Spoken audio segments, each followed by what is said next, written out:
Good morning, everybody. This is your relationship coach at Speak Your Truth. I just want to say good morning. This is Tonetta. I want to say welcome you all to the video this morning. And for those that catch the replay, definitely enjoy as well. This is, of course, I still have 31 days of forgiveness. We still have the rest of this month to go in December of 2020. So today's actual card for forgiveness actually is me forgiving, well, actually, I put down, which is a different kind of, well, I should have put a different title, but that's okay. But it's talking about raising one of my little cousins as I was growing up. Of course, there's no names and that kind of thing at all. But of course, it's talking about raising a younger cousin of mine growing up. So like I said, this is definitely something that I had to learn to forgive over the years. This happened back when I was probably, well, it happened a lot actually, but one in particular, of course, I was given, of course, at birth right out the hospital. I was a teenager. I don't even know the age, maybe 16, 17, 18, somewhere along, probably between 15 and 18. I don't know which. No, it wasn't 18 actually, because I was still in high school and I wasn't graduating that year. So it's probably in between the ages of 15 to maybe 17 that I was, of course, given a younger cousin to raise, of course, right out the hospital, brand new baby. Let me see. He was, of course, a few weeks. Oh, well, let me see. About maybe a month and that, maybe like a month old, because of course he was in the hospital for a while after birth because of complications and things like that. But of course, I guess I can give you a little bit of insight and backstory why. The mom of the particular child, of course, was on drugs, and of course, he was born drug addicted. I guess I put it that way as well. And like I said, there was some complications. He was actually born early, and there was complications and things like that he suffered. So of course, I'm going over to my grandmom's house, Big Mama's house, we all call it that kind of thing back when I was growing up. And of course, I was over there a lot weekends, summers, and things like that, Christmas break, whichever breaks I can go to, I guess I put it that way, spring break, and that kind of thing as well, because that's where I spent a lot of my time growing up in childhood and that kind of thing. And of course, like I said, I had other family members in the house, of course, that was a lot older than me, I guess like in the 30s, I don't know what the time, 30s, 40s, maybe 50s, that kind of thing as well. And like I said, I was the one that was given the child to, of course, raise, and actually for a whole year, actually, while I was still going to high school. Then, like I said, that was just a lot on me, I guess I put it that way. And of course, trying to go outside and play with my friends or hang out with one of my girlfriends down the street and just hang out and talk and have a good time. It was, once the baby got up, I had to come get the baby. I had to take care of him inside, in the house, I guess I put it that way as well. Like I said, it was definitely a lot, I guess I put it that way. And like I said, growing up in that kind of thing, I was always seemed like I was the one that seemed like I was the one that was taking care of others, or, well, of course, in the household, taking care of others and other younger, I should say siblings, other cousins, because I'm the only child. But of course, taking care of younger cousins and that kind of thing when the parents were not able to step in, that seemed like it was something that was, I guess, placed on me. I guess I can say that. And it's still, of course, I still have done that to this day. I have godchildren, and I talked to you about that in a different video as well. But like I said, as far as this particular person, like I said, I was giving the baby well, as soon as he came home from the hospital, I'll put it that way. Like I said, it was like the top of the summer and that kind of thing. And I remember not getting a chance to go outside and play with my friends or be with my friends or do anything that a normal teenager around that age would do. Of course, I didn't have a job at the time, but that was fine. But like I said, I still did not have enough. I mean, the time and I guess like the time and the fun that I thought that I lost out on, I put it that way, which it was a lot of things that was going on. I mean, like I said, that comes with taking care of any child. I know I worked with, as a social worker have worked with over the last 20 plus years with, of course, single moms, their children, foster care system, all those kind of things. So I have a lot of background experience, of course, in dealing with families and children and youth and families and that kind of thing as well. But like I said, as far as I know how hard it can be, of course, to raise a child. And I saw, of course, once this situation was over, of course, I saw that, of course, like in the jobs that I had and that kind of thing as well. And of course, dealing with other family members and, like I said, my god kids as well. And I'll talk about that in a different video. But like I said, dealing with this situation, I was definitely very resentful, very upset. a whole lot of things, I guess I put it that way, because of the situation. In my mind, I was like, of course, I'm not the only one that's in this household. I'm not the only one that can take care of this child. And I don't see why in the hell I had to do it. I guess I put it that way. But the adults, I mean, that's what was forced up on me, I guess you can say. And I was not an adult, didn't have a job to go live on my own anywhere else or anything else. So like I said, definitely that was my job for the whole next year, because that's where I stayed for, I guess, for a while. Because my parents, of course, got evicted and that kind of thing, and we didn't have any other place to stay at that time, of course, because of their. And I'll talk to you about that in another video, I guess. But like I said, they definitely got evicted, and of course, that's where I was staying. And like I said, me just trying to, of course, I was still going to high school. I was still going to high school as well during the day. I'm assuming somebody, them in the household must have taken care of them, I'm sure. But like I said, once I got home from school every day and the weekends, that's all I did. And like I said, I say that now as far as me not having kids, my own kids, that was actually my form of birth control at that time. My thing was, of course, I see all the responsibility. I see all the time that went into raising children and raising a child, that kind of thing as well. And like I said, I just did not want that life at all, to have to deal with somebody else and have to raise somebody else because of this and whatever the situation was. Like I said, that just wasn't something that I wanted to do at all anymore. And like I said, that was the reason why I don't want any kids, that kind of thing, which I know is not the child's fault. But like I said, the adults around me, like I said, they did not even attempt to help do anything. I was bathing, feeding, all that kind of thing all day long in the middle of the night, waking up, like I said, changing diapers, giving a bottle in the middle of the night. The same thing any parent would do if they were a teenage parent. I guess I put it that way because I work with teenage mothers and things like that as well. But like I said, it was definitely a lot. Yes, I was very upset at my cousin. Yes, I was. Not the child, but the mom, of course. Like I said, I know she was on drugs and things like that. I know that. And still having kids and that kind of thing as well. But like I said, I was very upset for years about that, because like I said, I was the one who had all my time taken away, and it wasn't like I didn't have anybody else in the family or nobody else was there to help care for the child. There was many other adults there. Like I said, I was just the one as a teenager that the child was actually put off on, I guess I put it that way, to raise, to take care of. I'm not sure why. I never really got the reason why. I have no idea. I guess maybe I was the youngest. I don't know. But to me, that was definitely unfair to me. I guess I put it that way. I know a lot of times, of course, speaking not just for me, but I know there's other parents out there who may not have been with the right partner at the time, that kind of thing, and had children and was very upset about, because I have talked to several, I guess I put it that way, who was not too happy about having the child. With children, of course, everybody say they're a blessing and that kind of thing, that's fine. But like I said, there are some parents that I work with and talk to who don't see it as much as 100% blessing, I guess I put it that way. They do see it as a burden. I can't say every single parent I've worked with, no. But like I said, some of them, yes, they were not too happy about having a child, whether it was as a teenager or whether it was like in their 20s, that kind of thing. And like I said, that was definitely something they had to deal with as well. I'm sure getting over those kind of issues and working through the forgiveness and, of course, trying to forgive.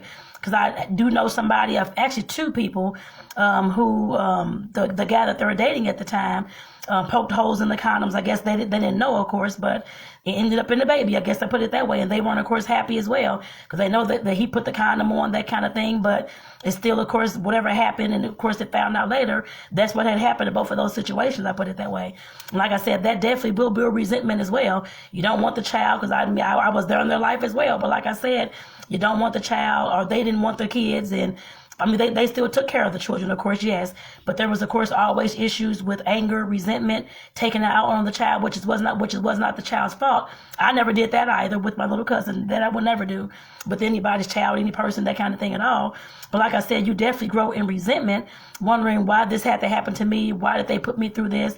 Or why did he poke the holes in the condom? Or why was I just giving this child when there was other adults in the household? And it's not fair.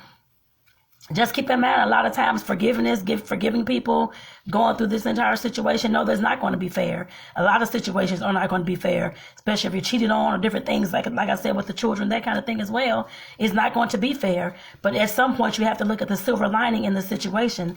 I know with forgiveness, like I said, we all have to understand what the different perspectives were, I guess, during that time. I know that's hard to do for some people, because they feel like I shouldn't have been done that way. I shouldn't have been given the child when I wanted to enjoy my summers, when I wanted to get out there and play and do other things and go to the movies like a regular 16-year-old, or try to be like a regular 16-year-old, a 16, 17-year-old, that kind of thing. But like I said, I lost all those years. as far as not just taking care of that little cousin, but other ones as well, were always with me, always looking after somebody, that kind of thing. Like I said, that was just the task that I was given for some reason within my family, I guess that particular side of the family. And like I said, I was definitely very resentful. Like I said, very hateful. Of course, as far as that whole situation went, like I said, it took me years. I'm 44 now, so I don't even know what the age was when I finally, of course, I was able to write about it, talk about it, and resolve the situation in my own head to figure out what was the silver lining in the whole situation. I know you all probably like, okay, you took care of this child, you missed out on all these years. But to me, the silver lining in the whole situation, like I said, dealing with forgiveness, we have to, of course, look at the situation. As far as going through the process, you definitely have to look at the situation. I know they say your past doesn't affect your future, but yes, it does affect your future. If you're stuck in resentment, stuck in bitterness, stuck in hate, stuck in wanting to get revenge and that kind of thing, like I said, that's where your life is going to stop. I guess that whatever age you were when the trauma happened, when the drama happened, when whatever the experience was happened, that's usually the age that we mentally stay stuck at sometimes. Well, I ain't gonna say sometimes, a lot of times. Whether it's at 15, 16-year-old, you're 30 years old, but you're stuck at 15, 16, because that's where you were raped and that kind of thing, and that's the mindset that you still kind of have. Like I said, we did, because I've been there. Like I said, you definitely have to step back, look at this situation. Like I said, I had to step back and look at this situation to figure out what the silver lining was in this situation and what exactly was it, I guess, what it was that I actually learned. And like I said, I know that the silver lining was because my cousin was born drug addicted, crack addicted. Of course, he had the drugs in his system, that kind of thing. So he was in the hospital a few weeks after his birth. They were trying to, of course, wean him off the drugs and that kind of thing, trying to get his system to regulate, I guess, to function regularly, I guess I put it that way. Of course, getting him home, that kind of thing. Like I said, I definitely was not too happy about spending my time and my energy and being responsible at that young of an age to take care of somebody's child that was not mine. But like I said, looking at it now back, I guess, as I'm grown and throughout the years, I know that I helped him in his life. I guess I put it that way. Even though he was an infant, couldn't talk, any of those things. Like I said, making sure that he had, of course, a warm bath every day, food in his belly every day, making sure that he was coddled, of course, held, that kind of thing as well, played with every day. Even though I wasn't too happy about the situation, I still did the motherly things. I guess that was just innate, I guess you could say. I guess me taking care of dolls, I guess growing up, I had to use those skills, of course, too, of course, help raise this child. And like I said, getting up in the middle of the night, because, of course, I don't know if you ever dealt with anybody that's addicted to drugs when they're born, but there's a lot of times they don't sleep. Of course, like I said, the drugs are still in their system. All the shrill cries and the high-pitched cries and that kind of thing, and not being able to coddle very well. Like I said, I definitely was a major factor in that, I guess I put it that way, as far as the upbringing, as far as the growth at that age. Because, of course, he was born, I think he was less than 5 pounds, I believe, when he was born, actually. So like I said, definitely a lot of, I think he was 3.5, somewhere along up in there, pounds. It was quite almost 4, I guess I put it that way. Like I say, it's very small, that kind of thing, but I know that I played a major factor in keeping him, of course, safe, making sure that he, of course, got all that bonding, I guess, as a child, that kind of thing, to know that somebody's there, to know that somebody's taking care of him, to know that somebody was, of course, changing the diapers, keeping him dry, playing with them, feeding him, and that kind of thing. Like I said, I'm sure he definitely appreciates that now. But like I said, growing up in that kind of thing, in that situation, I was so stressed out and trying to do my own schoolwork, but I had a baby to take care of and all these things going on. Yes, I'm sure he's grateful that I took care of him during that first year and a half of his life. But I said, like I said, it was definitely a lot. And like I said, I had to learn how to work through that. Like I said, I know the first thing I had to do was look back at this situation and look at all the feelings that I had about the situation, whether that was the hate, the bitterness, why I had those feelings, the resentment, why I had those feelings, and who were they actually directed to. They were never directed towards him.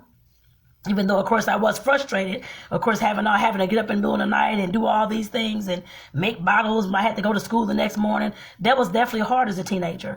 And like I said, I had never been put in that situation before. I was just giving somebody to take care of them. Like, okay, this is not mine. The mother's still here, whether she's on drugs or not. At that time, I just didn't understand.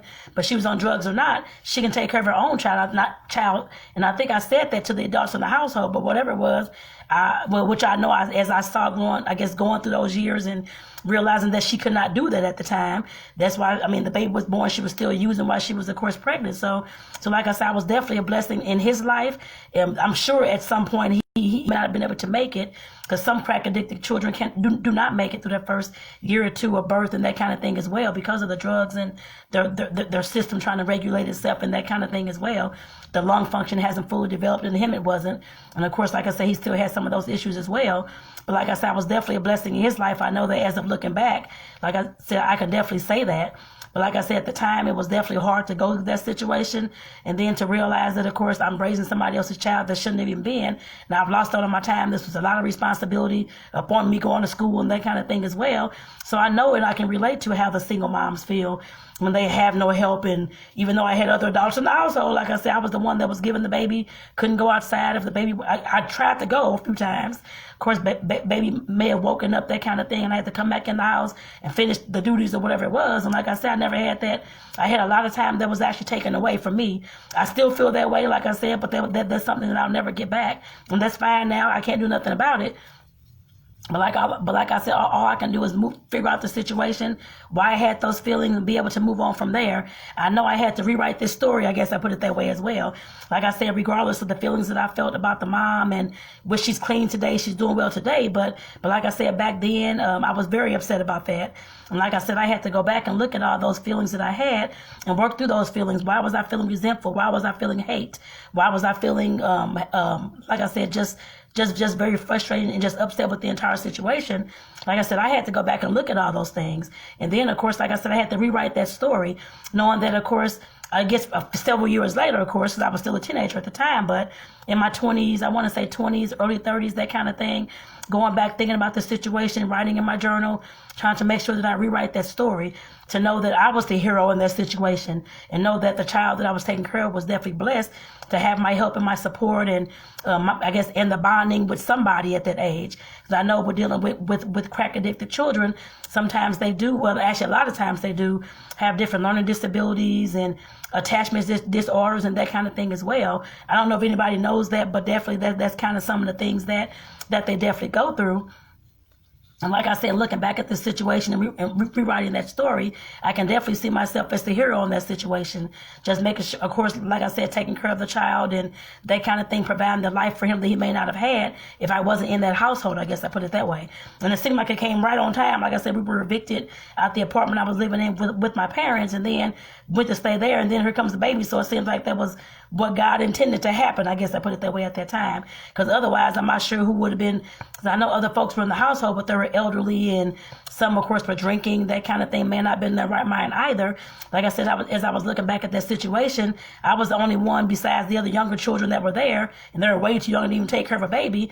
Like I said, I was the only one that was sound mind, sound body, knew that I could be there to, of course, provide the time and the energy, and of course take care of the baby and that kind of thing. As I'm looking back at it, like I said, that's definitely something that we have to find in our own situations, whether it's somebody that you do not intend to have a baby with, or you're a parent and you did intend to have the baby but you didn't realize how hard it was going to be, and there's a lot of strain, a lot of stress, that kind of thing, and tearing your marriage apart or tearing your relationship apart and that kind of thing. Like I said, that does happen when you do have children. I've seen it all across the board, whether that was in my own family life or whether that was in my own, I guess, working in the professional, I guess, as a social worker.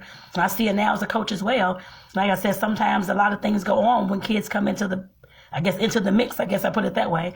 Some folks look at children as, we have a child, our marriage or our relationship is messed up, or we're not talking, we're not doing this, that things are going haywire. But then if I have this child, maybe my husband will come back, or maybe my partner will come back, that kind of thing. But that does not solve that. Just to let you all know, since I'm getting a little bit off topic, but it's still talking about children and being resentful and that kind of thing. Like I said, that definitely does not solve a marriage or solve a relationship because you have a child. So like I said, we definitely have to look at those kind of situations as well. And like I said, I'm not a biological mother. I do have godchildren. Like I said, I'll talk about that in another video because that's a whole different story. I guess I'd say that actually deals with mothering as well, actually. So, but like I said, there's definitely something that we have to look at as far as our own forgiveness and learning how to work through these situations, regardless of whether you wanted the child or not, or it was just given to you or not. And it was just your responsibility. I guess the responsibility was laid up on you. Like I said, I know that's a hard situation. I went through that situation, as I just told you, as well. But like I said, at some point, if you're wanting to, of course, move past being stuck in the resentment, being stuck in the bitterness, oh, I was 15 years old, I didn't get a chance to go outside and play or hang with my friends, now I'm going to start doing that stuff now, which is fine. You can do that now, but just keep in mind that we still have to clear all those things. We still have to heal from all those things. Yes, those are feelings that, of course, throughout life, of course, like I said, affected me. I didn't even want any kids at all. I still don't have any. And I don't want any at this point because, I'm getting older, that kind of thing. I don't even see the point now. But like I said, definitely, that was my birth control going through the rest of my teenage years, going through, of course, my 20s, 30s, and that kind of thing. Because like I said, all that responsibility, I saw what raising a child can do. I guess I put it that way, inside of a household, not just the child that I was raising, but, of course, in other folks' households as well. I saw how sometimes, of course, I know everybody's situation isn't a bad situation, but a lot of ones I saw was not a positive or good situation. Of course, kids tearing apart the relationship or relationships ending because here comes the child, which I know that's not everybody. But like I said, definitely some things like that do happen. We all know that. But like I said, having a child and having to raise children that wasn't mine, like I said, that was definitely a strain on me. And like I said, I definitely had to make sure that I get through that situation and not to continue to carry the bitterness and the hate towards my cousin, because she's, of course, a little bit older than me now. Well, she was older than me anyway, but like I said, having a breakdown in our relationship, I guess I put it that way.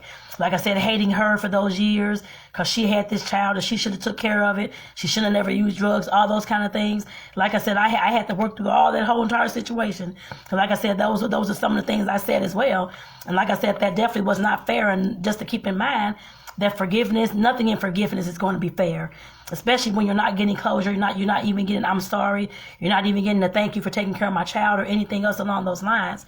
Like I said, it can definitely impact the relationships you have moving forward, whether it's with yourself and with others. Just keep that in mind. Like I said, I was very upset with her for years, actually. I know she's clean now, doing better now. But like I said, I held that resentment in for years, and we couldn't have at least to me, a good relationship because of that. I wasn't even allowing that. I wasn't even allowing her to come into my space like that, to even have any kind of good, positive conversation, unless it was about the family or something that was going on or something that I can help with, an event or something like that.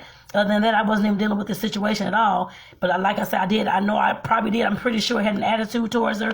I'm pretty sure I said some things that was off the wall. Not the top of my head, but just not thinking when I said different things. And of course, I'm sure putting her down at some point, upset at her. I'm sure I cursed at her as well. I'm pretty sure of that. Like I said, it definitely put a strain on our relationship. But like I said, as I took a step back and I had to realize that was a situation that was going on way before he was even born and thought about.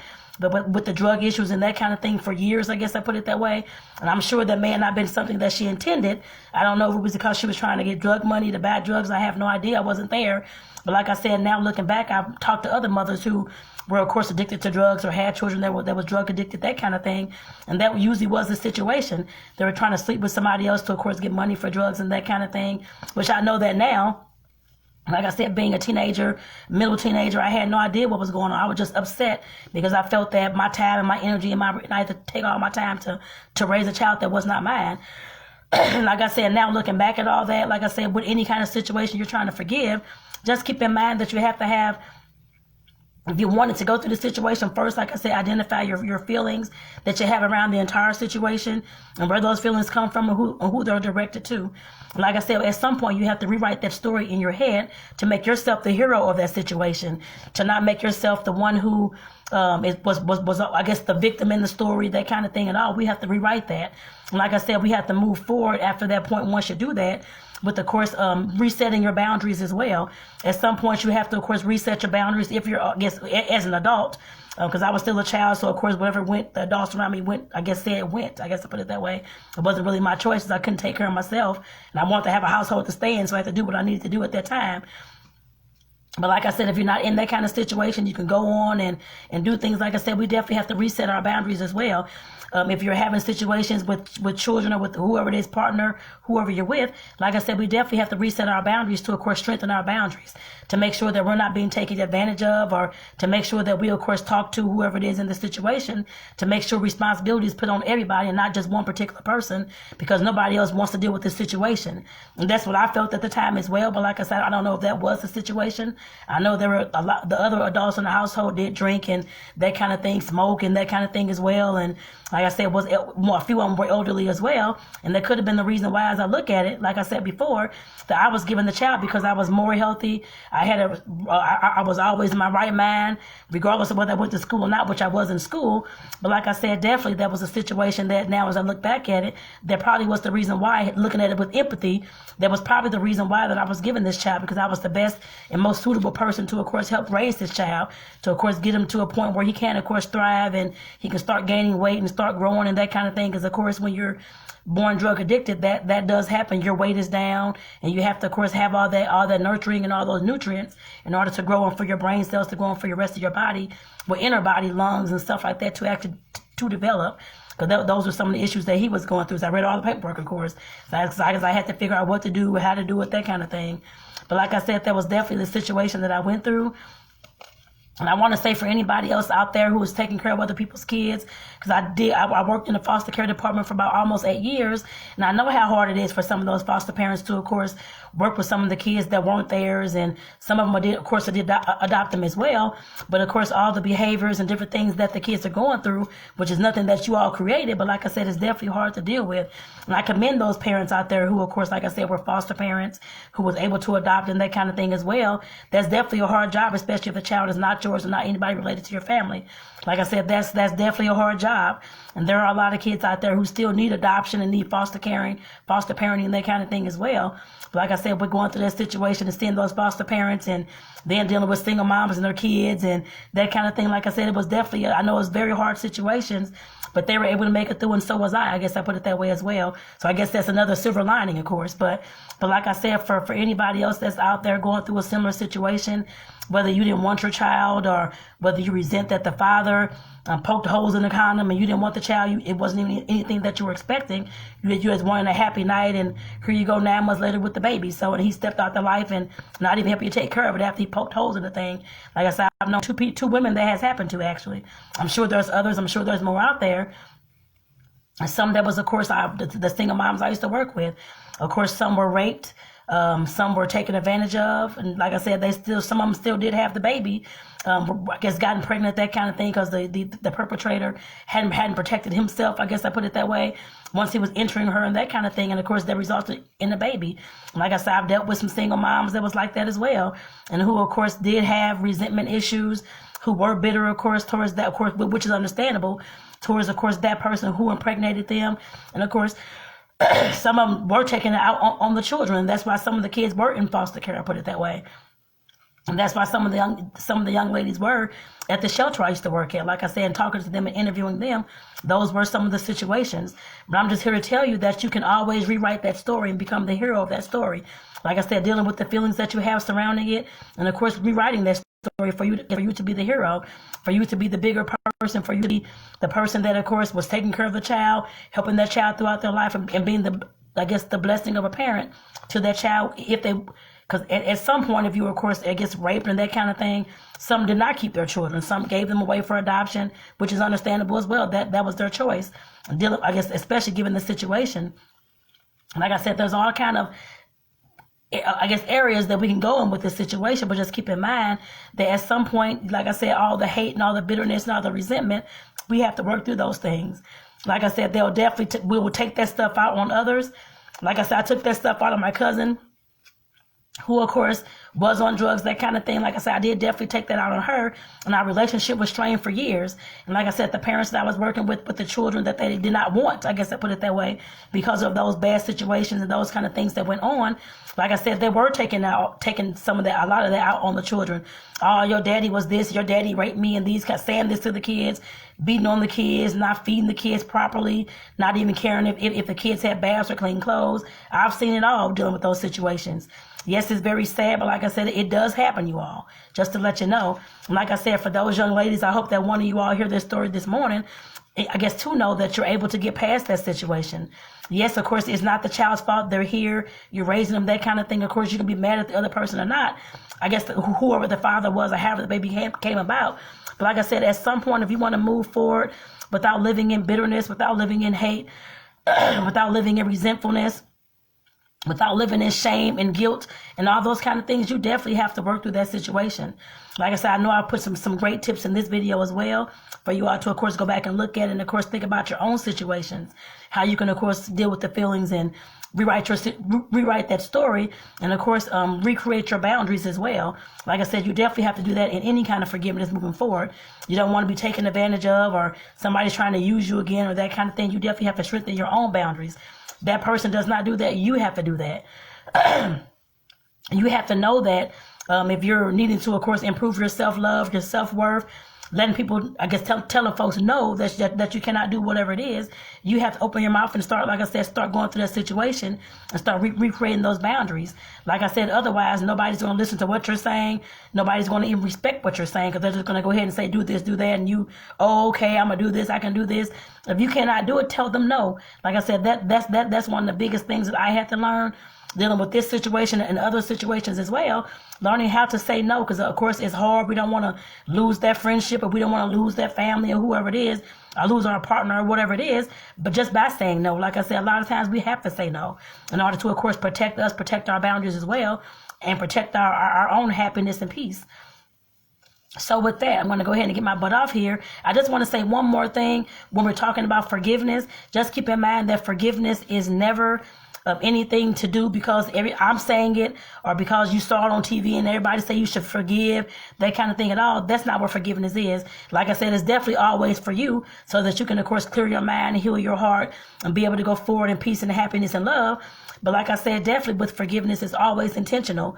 If you're not, of course, going into this trying to forgive somebody with a sound mind, sound heart, and an open heart as well, and an open mind, like I said, you definitely will. That's a fake situation, I guess I put it that way. I'm not telling you to go out here and forgive if you're choosing to do so. Just, I guess, forgiving somebody just because I said so, or forgiving somebody because it's the norm and that's what folks should do. That's not why you forgive at all, and that's not how you forgive. Like I said, forgiveness, you have to be intentional about that. You have to dig deep within your heart and your soul and, of course, deal with that situation and deal with whoever was involved if you're able to do so. If not, just deal with it within your mind, rewrite your story and move on and set different boundaries. That's all you can do in life, I guess I put it that way. Just as long as you, of course, are dealing with the situation, the feelings that you have around it, and clearing all those feelings, like I said, rewriting that story to make sure that you're the hero in that story. Like I said, forgiveness is never because somebody else told you to forgive. I don't care if it's me. I don't care if it's somebody else that you're dealing with, somebody in the family. You saw it on Oprah, saw it on TV, wherever you saw that. My piece of hair, y'all. But like I said, it's definitely, forgiveness is definitely intentional. You definitely have to want to go ahead and forgive the situation. I know a lot of folks aren't ready to, of course, forgive situations and forgive experiences and forgive people. That's understandable. You may not be where I'm at, I'm sure, but some people just aren't able to get past different situations, which I understand that. Do it in your own time. No, just because I'm doing the 31 days of forgiveness, just keep in mind you don't have to jump on the bandwagon unless that's what you want to do. Like I said, forgiveness is always our choice and it's always intentional. It's never unintentional. It's never just because I said so in this video or because somebody said it in an article, whatever it was, or because it's the norm that folks tell you to do. That's not why you forgive anybody. And just keep in mind, if you're doing things like that, you're not fully healing yourself and fully forgiving the situation, that kind of thing at all. And like I said, the forgiveness is always for you. You don't want to stay stuck in that situation, stuck in those experiences, not being able to move forward in your own life to accept your own blessings. So like I said, definitely think about that when you're looking to start a path of forgiveness and trying to heal and that kind of thing, because healing always will entail some kind of forgiveness. I don't care if it's of yourself, of a situation, or of another person. So with that, I'm going to go ahead and get off here. I just want to thank you all for tuning into the video this morning. And like I said, this video was talking about forgiveness of family member, I guess a cousin, I guess for me raising a cousin as a teenager. So like I said, with that, I hope that you listen to this video as far. I don't care if you had the similar situation or not. A lot of the things, a lot of the information that I put in here, of course, a lot of things you can use dealing with almost any situation when you're dealing with forgiveness. And like I said, for those who have dealt with a situation like this, I hope that at some point that you're able to, of course, forgive that situation, able to move forward so you can have a better, more positive outlook on life, dropping the resentment, dropping all those feelings, because we know that all those feelings and harboring all those ill feelings and hate and all those kind of things will start creating different health issues within us, whether it's bad headaches, stomach aches, stress, depression, all those kind of things. Like I said, that definitely will create that over time, anxiety as well. So like I said, we definitely have to start clearing those things in order to be more, more mentally healthy and physically healthy as well. So with that, I want to say thank you again for tuning in. Once again, I'm Tonetta, your relationship coach here at Speak Your Truth. And if you're someone who's looking for coaching, for someone to assist you in coaching with dealing with forgiveness or dealing with the issue within your relationship with your partner, definitely reach out to me and let me know. You can always send me a message here on Messenger. It's not a problem. Or if you're looking for an online class dealing with you and your partners so that you can unpack the baggage in your relationship, because there's a lot of course, forgiveness that has to go on in that process as well. I do have an online course for that, and it is called Unpacking the Baggage in your relationship, actually. So, and I'll put all that information down in the comments below.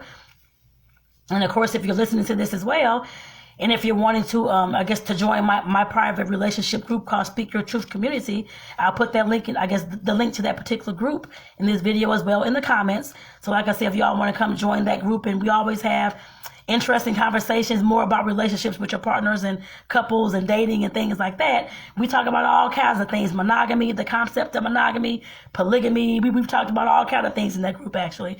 Talked about resentment, of course, as well, forgiveness of our partner. If they have cheated, would you forgive your partner? All those kind of things. We've had all kinds of conversations that we need to have when it comes to relationships. So like I said, if you want to join that group, I'll definitely put that in the comments down below.